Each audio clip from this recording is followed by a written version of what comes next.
Hi guys, good evening. I am Rajni. आप लोग का टेस्ट कुछ ही देर में स्टार्ट होने वाला है। सही बच्चे लाइव आ जाइए। आप लोग का टेस्ट कुछ ही देर में स्टार्ट होने वाला है। सही बच्चे लाइव आ जाइए। आज पीएमडी वाले का टेस्ट है।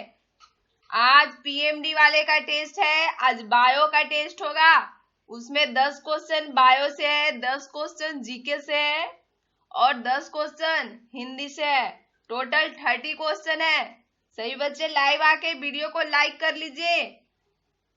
सभी बच्चे वीडियो को लाइक करके अपना अपना अटेंडेंस बना लीजिए। आप लोग का टेस्ट कुछ ही देर में स्टार्ट होने वाला है। सभी बच्चे आ जाइए। टेस्ट का रूल ठीक है। बायो से 10 क्वेश्चन है, 10 क्वेश्चन जीके से है और 10 क्वेश्चन हिंदी से है।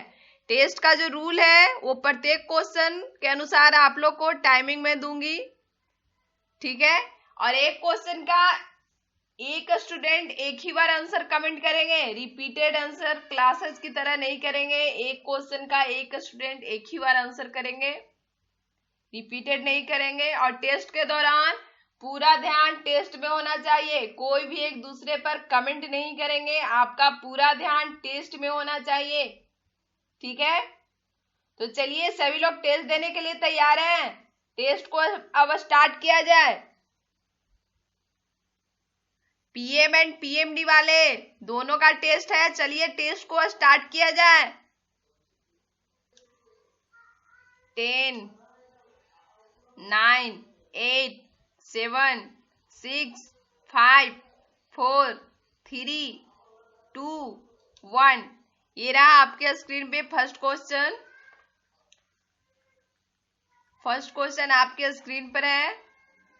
चलिए 27 second.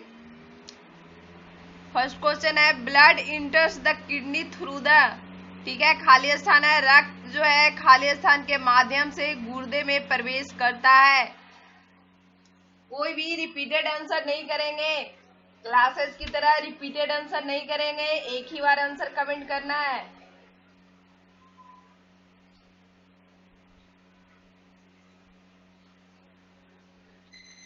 Time up, time up. Question बोल रहा है कि ब्लड जो है इंटर्स द किडनी थ्रू द, खाली स्थान है, रक्त जो है खाली स्थान के माध्यम से गुर्दे में प्रवेश करता है।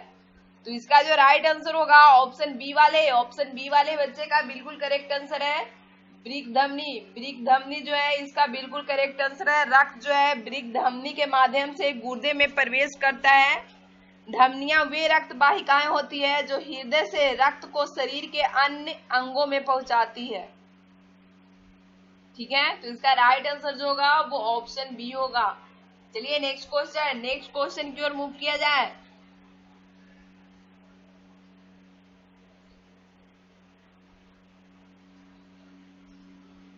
नेक्स्ट क्वेश्चन आपके स्क्रीन पर है। चलिए 19 सेकेंड। टाइमिंग आप लोग का स्टार्ट।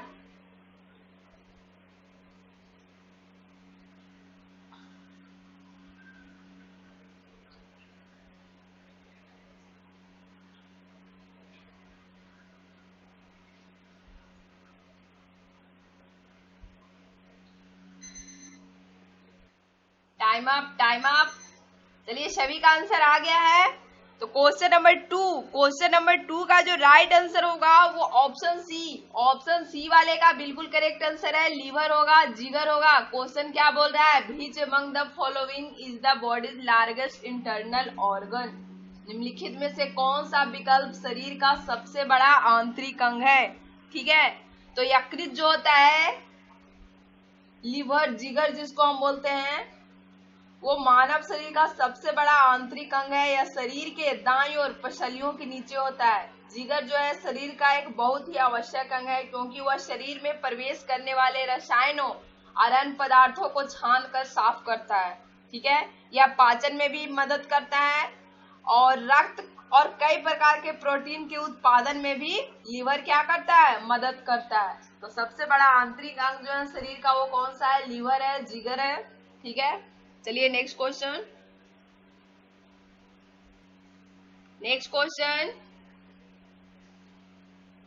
सब आप लोग को बताया हुआ क्वेश्चन है, ठीक है। मैं जो भी क्वेश्चन टेस्ट के दौरान लेके आई हूँ सब आप लोग को बताया हुआ क्वेश्चन है। चलिए नेक्स्ट क्वेश्चन। नेक्स्ट क्वेश्चन है, चलिए इसके लिए टाइमिंग, क्वेश्चन लंबा है, चलिए 30 सेकेंड दे रही हूँ, 30 second.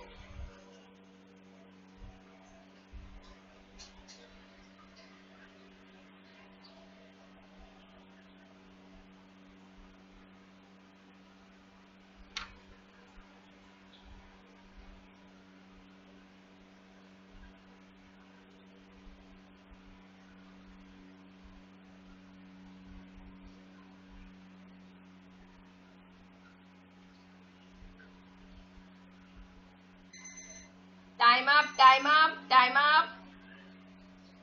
Question number 3, question number 3 का जो राइट आंसर होगा वो हो जाएगा ऑप्शन बी वाले। ऑप्शन बी वाले सही बच्चे का बिल्कुल करेक्ट आंसर है, मेरुदंड होगा। क्वेश्चन बोल रहा है निम्नलिखित में से कौन सा तंत्रिका फाइबर से बना है जो प्रतिबिंब क्रियाओं में मध्यस्थता करता है और जो मस्तिष्क को आवेगों के आदान प्रदान करता है। ठीक है, मैं क्लासेस में भी आप लोग को बताई थी, मैं उस समय भी आप लोग को पूरा एक्सप्लेनेशन के साथ में आप लोग को बताई थी और टेस्ट में भी मैं आप लोग को पूरा एक्सप्लेनेशन के साथ बता रही हूँ। मेरुदंड जो होता है वो तंत्रिका फाइबर से बना हुआ होता है जो प्रतिबिंब क्रियाओं में मध्यस्थता करता है और जो मस्तिष्क के आवेगों का आदान प्रदान करता है। मेरुदंड के दो प्रधान कार्य हैं, स्नायुविक आवेगों का संचालन एवं प्रतिवृत्ति क्रियाएं। मेरुदंड में पाए जाने वाले अनेक स्नायु पेद जो होते हैं, ठीक है, वो कॉन्ट्रैक्ट से चलने वाले तथा कॉन्ट्रैक्ट को जाने वाले स्नायुविक आवेगों का क्या करते हैं, वो संचालन करते हैं। तो इसका राइट जो आंसर होगा कौन सा होगा, मेरुदंड होगा। चलिए next question, question number 3, question number 3। चलिए आप लोगों का टाइमिंग स्टार्ट होता है,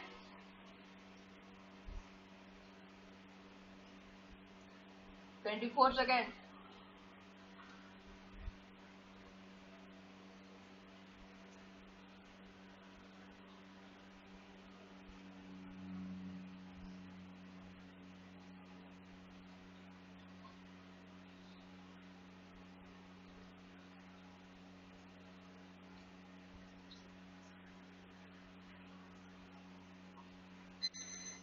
time up, time up, time up.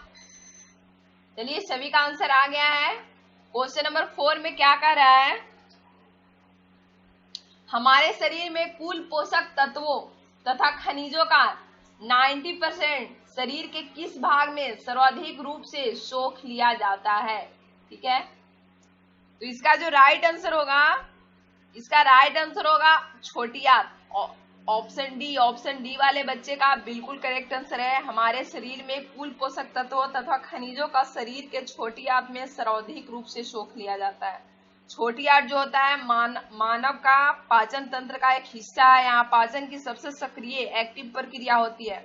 छोटी आंत से क्या होता है, अग्नाशय और पीत तथा मूत्राशय के एंजाइम जो होते हैं वो स्रावित होते हैं। ठीक है, तो यहाँ पे राइट जो आंसर होगा वो ऑप्शन डी होगा, छोटी आंत होगा। चलिए next question,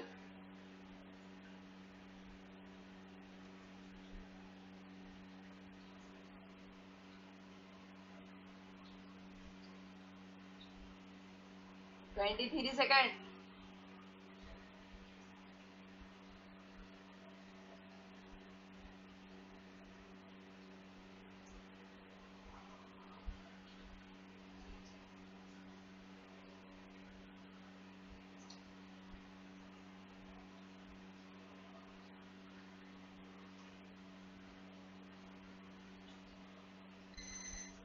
time up, time up, time up.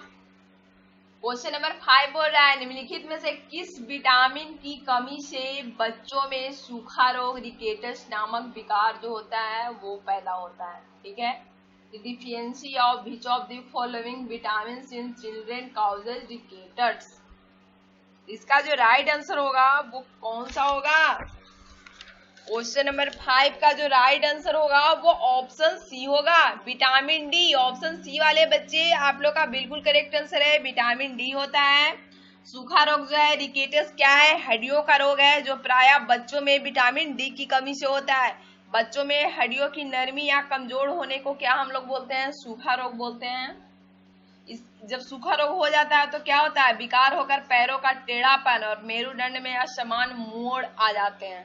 ठीक है, तो इसको ज्यादातर ये बच्चों में होता है। ठीक है, विटामिन डी की कमी से हो जाता है। Next question,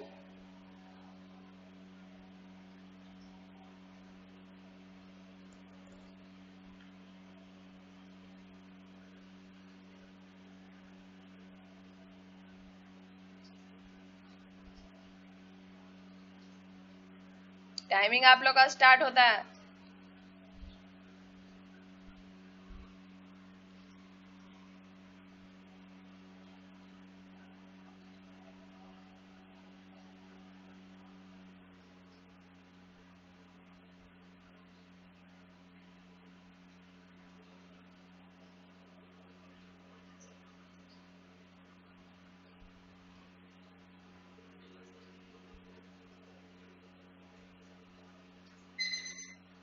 time up, time up, time up.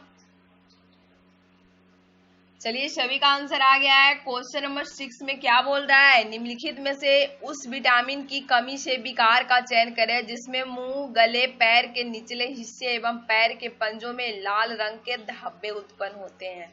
ठीक है, तो इसका राइट आंसर कौन सा होगा? ऑप्शन ए होगा, पेलाग्रा। ऑप्शन ए वाले बच्चे का बिल्कुल करेक्ट आंसर है, पेलाग्रा होता है। पेलाग्रा क्या है? एक प्रकार की बीमारी है जो विटामिन B3 की कमी से होती है। इस बीमारी के कारण क्या होता है? त्वचा, पाचन तंत्र और नर्व प्रभावित होते हैं, जिसके कारण डर्मेटाइटिस, मानसिक विकार और दस्त की समस्या उत्पन्न होती है। पेलाग्रा बीमारी से जो ग्रसित व्यक्ति के मुंह, गले, पैर के निचले हिस्से, पैर के पंजों में लाल रंग के धब्बे उत्पन्न होते हैं। पेलाग्रा जो है शरीर में नियासिन की कमी, ठीक है, या फिर ल्यूसिन की अधिक मात्रा के कारण होता है। नियासिन को निकोटिनिक एसिड या विटामिन B3 के नाम से भी हम लोग जानते हैं। ठीक है, तो ये विटामिन B3 की कमी से होता है पेलाग्रा जो है। चलिए नेक्स्ट क्वेश्चन,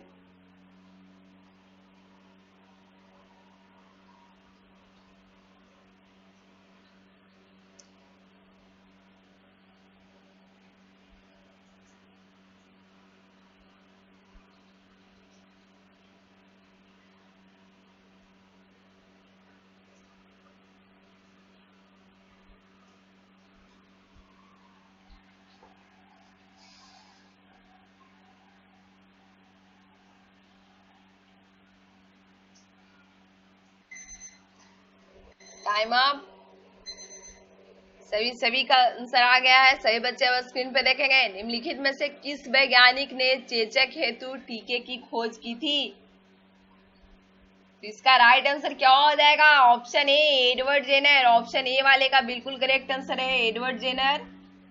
एडवर्ड जेनर जो है बेरिसिल्ला जोस्टर नाम के वायरस से होने वाले चेचक को आम भाषा में हम लोग छोटी माता या चिकन पॉक्स भी कहते हैं।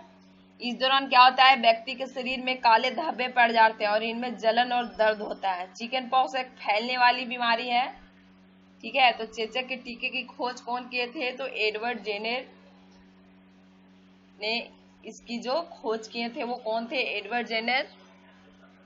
चलिए नेक्स्ट क्वेश्चन,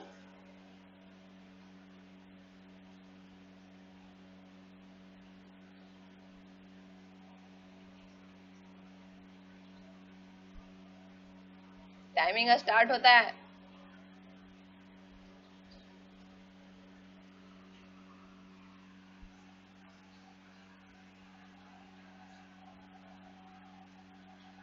कोई भी एक दूसरे पे कमेंट नहीं करेंगे। Time up, time up. चलिए, सभी का आंसर आ गया है। क्वेश्चन नंबर 8 बोल रहा है निम्नलिखित में से कौन सा मच्छर जनित रोग नहीं है? तो यहाँ पे जो डेंगू है, जिका है, चिकनगुनिया है, ये सभी कौन सा है? मच्छर जनित रोग है। तो ऑप्शन डी वाले बच्चे का करेक्ट आंसर होगा। ठीक है, ऑप्शन डी वाले बच्चे का करेक्ट आंसर होगा। रिंगवॉर्म जो है ये इसका राइट आंसर है, रिंगवॉर्म। मच्छर से उत्पन्न रोग डेंगू, जीका तथा चिकनगुनिया है। दांत जो है वो मच्छर जनित रोग नहीं है। ये जो है त्वचा का एक कवक संक्रमण रोग है, दांत। ठीक है, तो यहाँ पे जो राइट आंसर होगा वो ऑप्शन डी होगा, ऑप्शन डी यहाँ पे करेक्ट आंसर है। ठीक है, चलिए next question.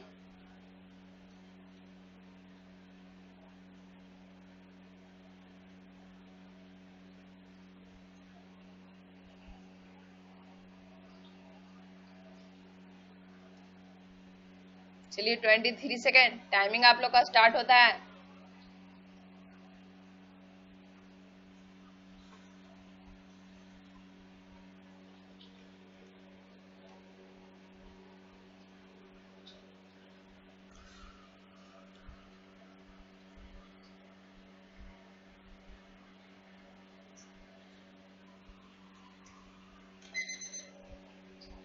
Time up, time up. Question बोल रहा है पौधे की पत्तियों के बहुत छोटे छोटे छिद्रों अथवा स्टोमेटा के जरिए पानी के वाष्पीकरण को क्या कहते हैं? तो इसका जो राइट आंसर होगा वो होगा ट्रांसपीरेशन। ऑप्शन सी जो होगा इसका करेक्ट आंसर है, ट्रांसपीरेशन उसको हम लोग बोलते हैं। पौधे द्वारा अनावश्यक जल को वाष्प के रूप में शरीर से बाहर निकालने की क्रिया को वाष्पोत्सर्जन कहा जाता है। पेड़ पौधे जो होते हैं मिट्टी से जिस जल का अवशोषण करते हैं उसके केवल थोड़े से अंश का ही पादप शरीर में क्या करता है, उपयोग होता है। शेष अधिकांश जो रहता है वो जल पौधों द्वारा वाष्प के रूप में शरीर से बाहर निकल जाता है। पौधों में होने वाली यह क्रिया जो है वो वाष्पोत्सर्जन कहलाती है। वाष्पोत्सर्जन की दर फोटोमीटर नामक यंत्र से मापा जाता है। किससे मापा जाता है? फोटोमीटर। ठीक है, चलिए नेक्स्ट क्वेश्चन। बायो का नेक्स्ट एंड लास्ट क्वेश्चन है।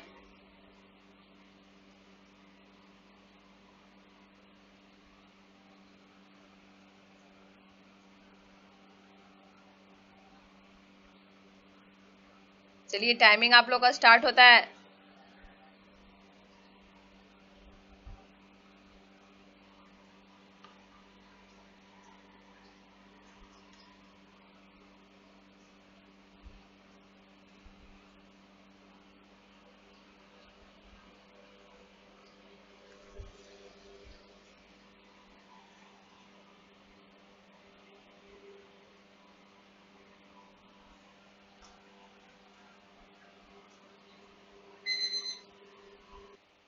Time up, time up. चलिए सभी का आंसर आ गया है। तो क्वेश्चन नंबर 10, क्वेश्चन नंबर 10 की राइट आंसर की बात करें तो ऑप्शन ए वाले बच्चे का करेक्ट आंसर होगा 2500 कैलोरी। क्वेश्चन बोल रहा है national health service NHS UK और यूएस डिपार्टमेंट ऑफ एग्रीकल्चर के अनुसार वयस्क जो होते हैं सक्रिय व्यक्ति का कैलोरी सेवन क्या होना चाहिए? तो इसका जो राइट आंसर होगा वो होगा 2500। नेशनल हेल्थ सर्विस यूके और यूएसए डिपार्टमेंट ऑफ एग्रीकल्चर के अनुसार वयस्क सक्रिय व्यक्ति का कैलोरी सेवन जो होना चाहिए वो 2500 कैलोरी होना चाहिए। ठीक है, ऑप्शन ए वाले बच्चे का बिल्कुल करेक्ट आंसर है। चलिए next question. Next question GK से है। ठीक है, नेक्स्ट जो है वो जीके से क्वेश्चन है। फर्स्ट क्वेश्चन आपके स्क्रीन पर है।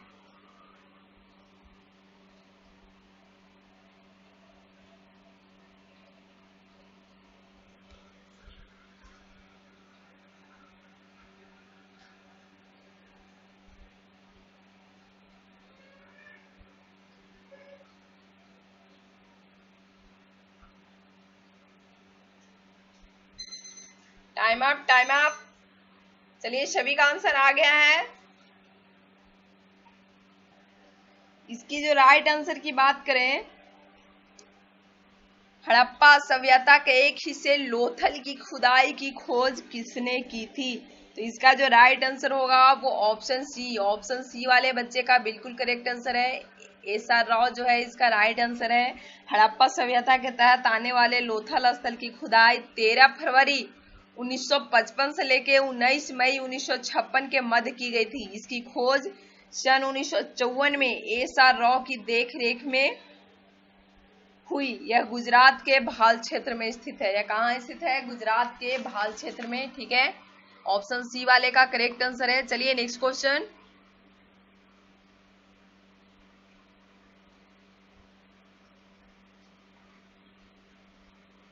Question number 2। चलिए टाइमिंग आप लोग का स्टार्ट होता है।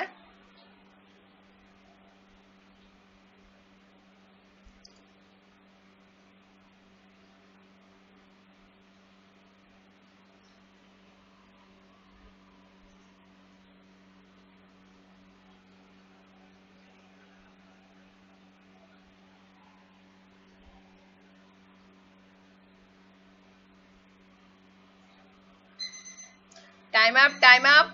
चलिए सभी का आंसर आ गया है। तो क्वेश्चन नंबर 12 में क्या बोल रहा है, खगोलविद बराहमिहिर और कवि कालिदास किसके दरबार का हिस्सा थे। तो ऑप्शन ए वाले बच्चे का बिल्कुल राइट आंसर है विक्रमादित्य। ठीक है, विक्रमादित्य जो होगा इसका बिल्कुल करेक्ट आंसर होगा। चलिए next question.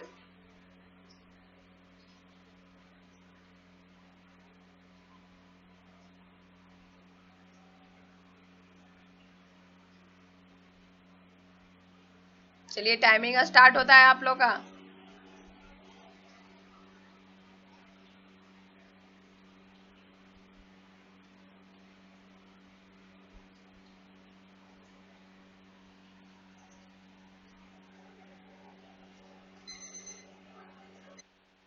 Time up, time up.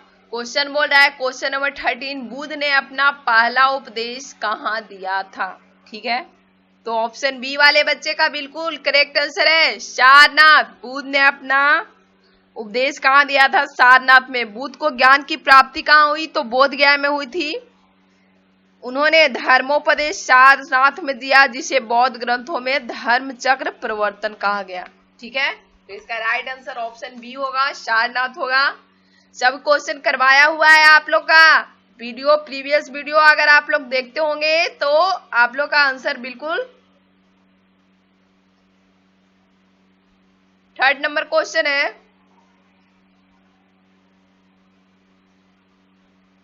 Timing start.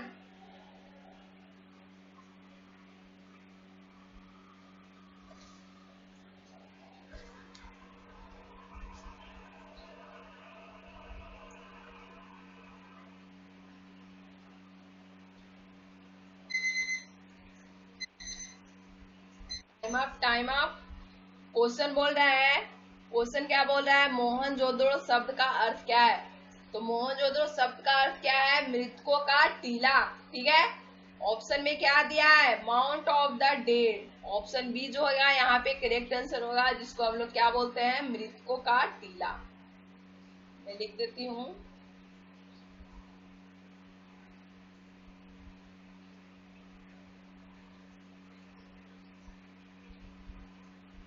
ठीक है, इसको हम लोग क्या बोलते हैं, मृतकों का टीला। ठीक है, mount of the dead.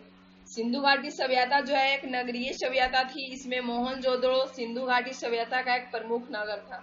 Mohenjodaro शब्द से अभिप्राय है मृतकों का टीला, माउंट ऑफ द डेड। ठीक है, चलिए next question.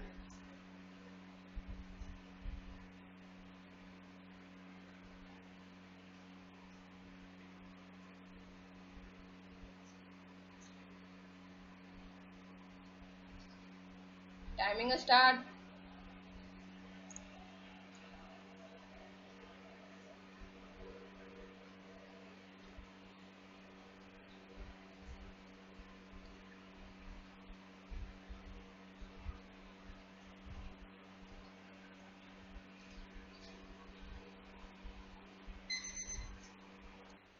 Time up, time up. Question बोल रहा है, चंद्रगुप्त मौर्य के इस प्रसिद्ध राजनीतिक सलाहकार को निम्नलिखित सभी नामों से जाना जाता था। इसके अलावा सभी नामों से जाना जाता था, केवल एक नाम था जिससे नहीं जाना जाता था, वो नाम बताना है। तो राइट आंसर कौन सा होगा, ऑप्शन डी समुद्रगुप्त। समुद्रगुप्त जो है इसका करेक्ट आंसर है। कौटिल्य को भारतीय राजनीतिक विचारों का जनक माना जाता है। इनके अनेक नाम है, विष्णुगुप्त, चाणक्य। इन्होंने विश्व प्रसिद्ध पुस्तक अर्थशास्त्र की रचना की है। मौर्य वंश की स्थापना में चाणक्य का महत्वपूर्ण योगदान है। जबकि समुद्रगुप्त जो है समुद्रगुप्त जो है वो गुप्त साम्राज्य का महान सम्राट था। इसे भारत का नेपोलियन भी कहा जाता है। ठीक है, समुद्रगुप्त को। बाकी ये जो तीनों हैं वो ये तीनों नामों से उन्हें जाना जाता था, सिवाय समुद्रगुप्त। तो ऑप्शन डी जो होगा इसका करेक्ट आंसर है। चलिए नेक्स्ट क्वेश्चन। नेक्स्ट क्वेश्चन आपके स्क्रीन पर है।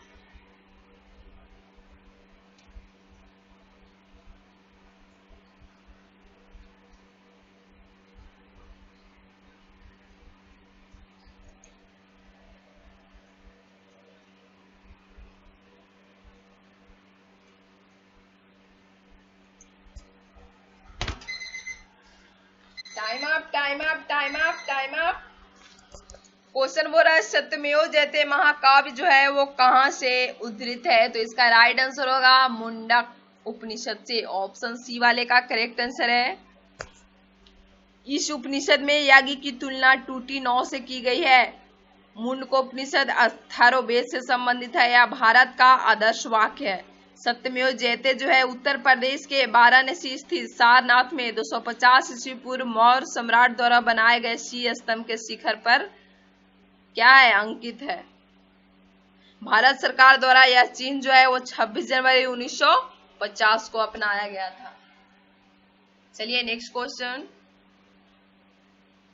Question number 17। प्राचीनतम वेद कौन सा है?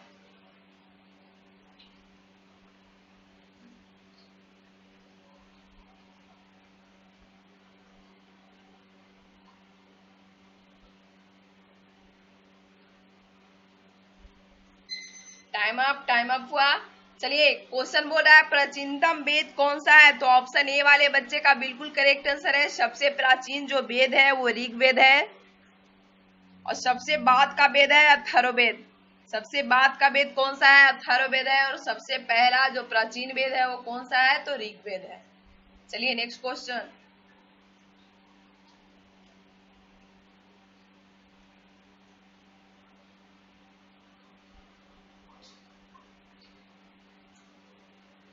फोर्टीन सेकेंड दी।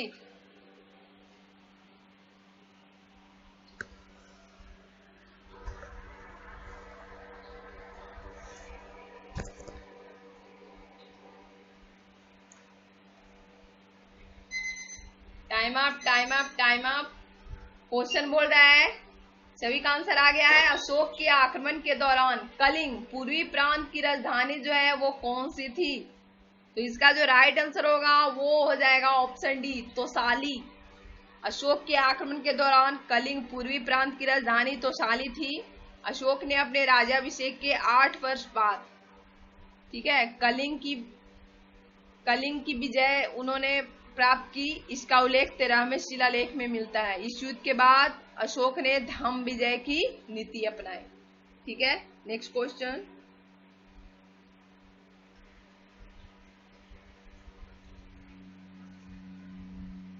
नेक्स्ट क्वेश्चन आपके स्क्रीन पर है। चलिए 14 सेकेंड।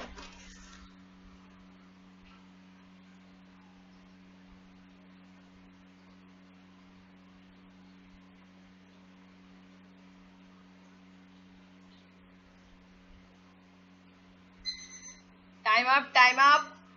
सभी का आंसर आ गया है। तो इसकी राइट आंसर की बात करें तो ऑप्शन सी वाले बच्चे का बिल्कुल करेक्ट आंसर है। मनुष्य जीवन का सर्वोत्तम ध्येय है कैवल्य, जिसका अर्थ है इच्छाओं पर विजय प्राप्त करना। कैवल्य का अर्थ इच्छाओं पर विजय प्राप्त करना है। जैन धर्म के अनुसार जब व्यक्ति ज्ञान प्राप्त के द्वारा अपनी इच्छाओं पर विजय प्राप्त कर लेता है तो उसे हम लोग कैवल्य कहते हैं। ठीक है, चलिए नेक्स्ट क्वेश्चन, जीके का नेक्स्ट एंड लास्ट क्वेश्चन है।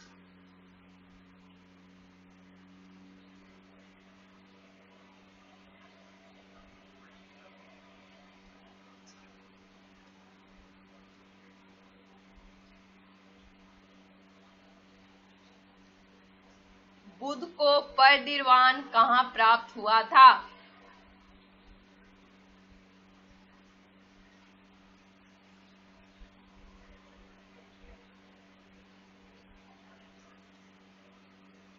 Time up, time up. चलिए सभी का आंसर आ गया है। क्वेश्चन नंबर 20 क्या बोल रहा है कि बुद्ध को परिनिर्वाण कहाँ प्राप्त हुआ था, यानी बुद्ध की मृत्यु कहाँ हुई थी? तो इसका जो राइट आंसर होगा वो होगा कुशीनगर। ऑप्शन बी वाले बच्चे का बिल्कुल करेक्ट आंसर है। गौतम बुद्ध जो थे वो बौद्ध धर्म के प्रवर्तक थे।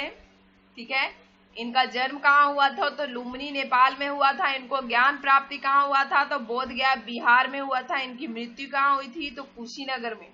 ठीक है, चलिए नेक्स्ट क्वेश्चन है हिंदी से, हिंदी है। ठीक है, क्वेश्चन नंबर 21 है। चलिए 10 सेकेंड काफी है।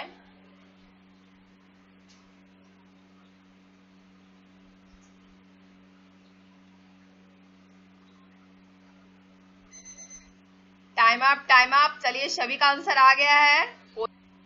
बोल रहा है आसमान फट जाना, क्वेश्चन कर रहा है आसमान फट जाना मुहावरे का सही अर्थ क्या है? तो इसका जो राइट आंसर होगा वो ऑप्शन डी वाले बच्चे का बिल्कुल करेक्ट आंसर है, अचानक आफत आ पड़ना। ठीक है, आसमान फट जाना मुहावरे का सही अर्थ है अचानक आफत आ पड़ना। ठीक है, चलिए नेक्स्ट क्वेश्चन।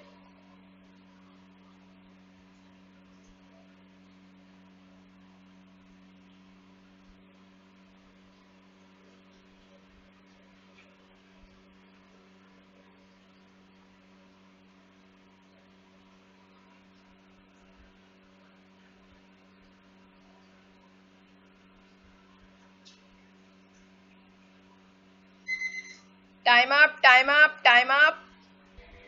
क्वेश्चन बोल रहा है जातिवाचक संज्ञा शब्द है, तो इसका जो राइट आंसर होगा वो ऑप्शन डी वाले बच्चे का बिल्कुल करेक्ट आंसर है।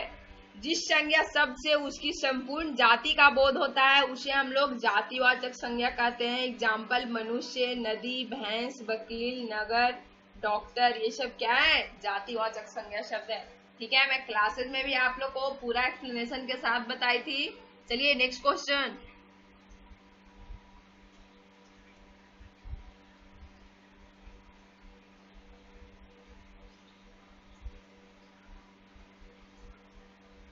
टाइमिंग आप लोग का स्टार्ट होता है।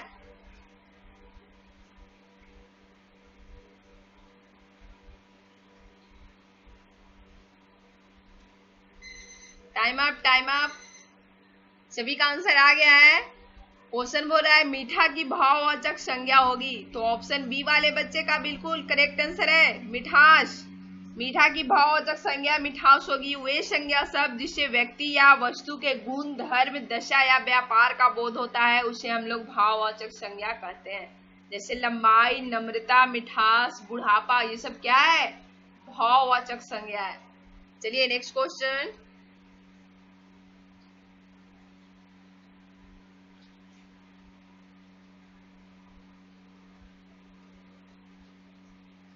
ट्वेल्व सेकेंड का टाइमिंग दी।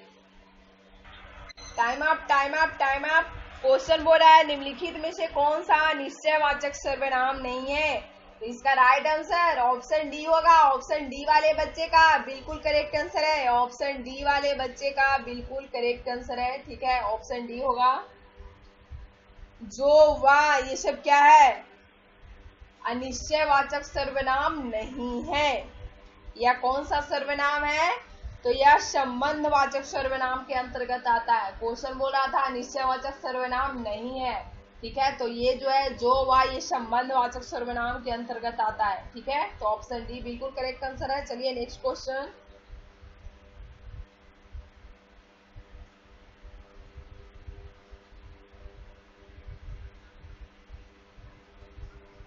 टाइमिंग आप लोग का स्टार्ट होता है।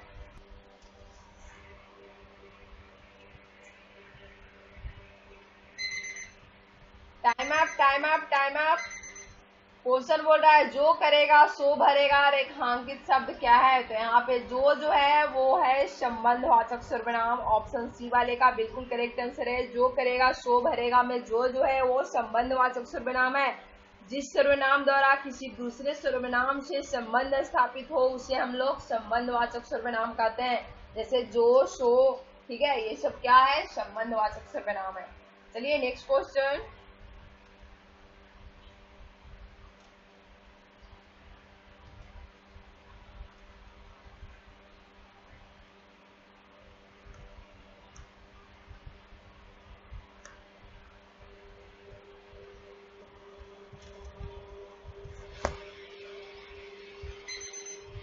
Time up. क्वेश्चन बोल रहा है विशेषण शब्द जिस संज्ञा या सर्वनाम की विशेषता बतलाते हैं उसे हम लोग क्या बोलते हैं? तो उसे हम लोग विशेष्य बोलते हैं। ऑप्शन बी वाले बच्चे का बिल्कुल करेक्ट आंसर है। विशेषण शब्द जिस संज्ञा और सर्वनाम की विशेषता बतलाते हैं उसे हम लोग विशेष्य बोलते हैं। जैसे बाहर कोई व्यक्ति घंटी बजा रहा है, यहाँ पे जो कोई है वो क्या है? विशेषण है। और द्वारा व्यक्ति जो है वो विशेष्य की विशेषता बतलाई जा रही है। ठीक है, तो यहाँ पे ऑप्शन बी जो होगा वो करेक्ट आंसर होगा। चलिए next question.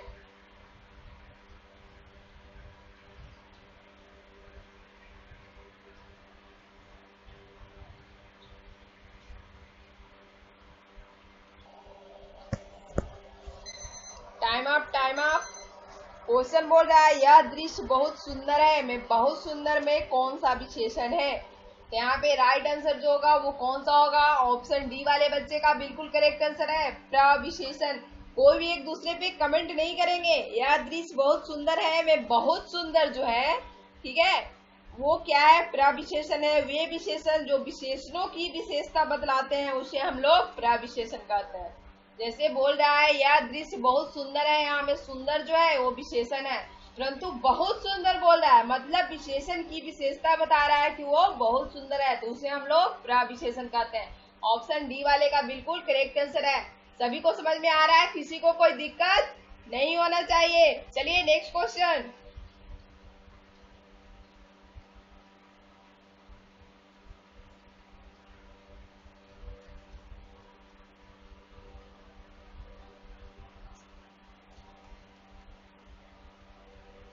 Time up, time up, time up. Question बोल रहा है कबीरदास की भाषा कौन सी थी। तो इसका राइट आंसर कौन सा होगा, ऑप्शन डी वाले का बिल्कुल करेक्ट आंसर है सधुकड़ी। संत कबीरदास हिंदी साहित्य के भक्ति काल के एकमात्र ऐसे कवि हैं जिन्होंने आजीवन समाज और लोगों के मध्य व्याप्त आडंबरों का विरोध किया। कबीरदास की रचनाओं में अनेक भाषाओं के शब्द मिलते हैं, जैसे अरबी है, फारसी है, पंजाबी है, ब्रजभाषा है, ब्रज भाषा है, खड़ी बोली है, बुंदेलखंडी है इत्यादि। ठीक है, तो इनकी भाषा जो थी उन्हें सधुकड़ी कहा गया है। इनकी बहुत सारी भाषाओं मिलते हैं जिस कारण इनकी भाषा को पंचमेल खिचड़ी या सधुकड़ी भी हम लोग बोलते हैं। ठीक है, यहाँ पे राइट जो आंसर होगा वो ऑप्शन डी होगा। चलिए next question.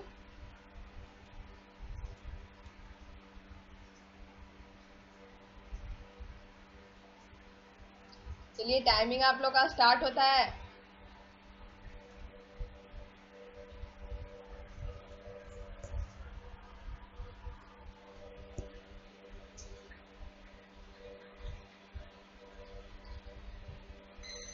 Time up, time up. Question बोल रहा है कि सूरदास के गुरु कौन थे। ठीक है, तो ऑप्शन सी वाले बच्चे का बिल्कुल करेक्ट आंसर है बल्लभाचार्य। सूरदास जो थे वो हिंदी साहित्य में भक्ति काल के कृष्ण अर्थछाप कवियों में अग्रणी है। महाकवि सूरदास जो है वात्सल्य रस के सम्राट माने जाते हैं। ठीक है, और इनके गुरु कौन थे, तो बल्लभाचार्य हैं। सूरदास के गुरु कौन थे, तो बल्लभाचार्य। ऑप्शन सी वाले का बिल्कुल करेक्ट आंसर है। Next question.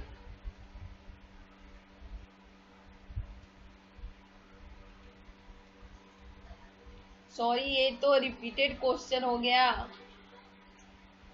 कबीरदास की भाषा कौन सी थी।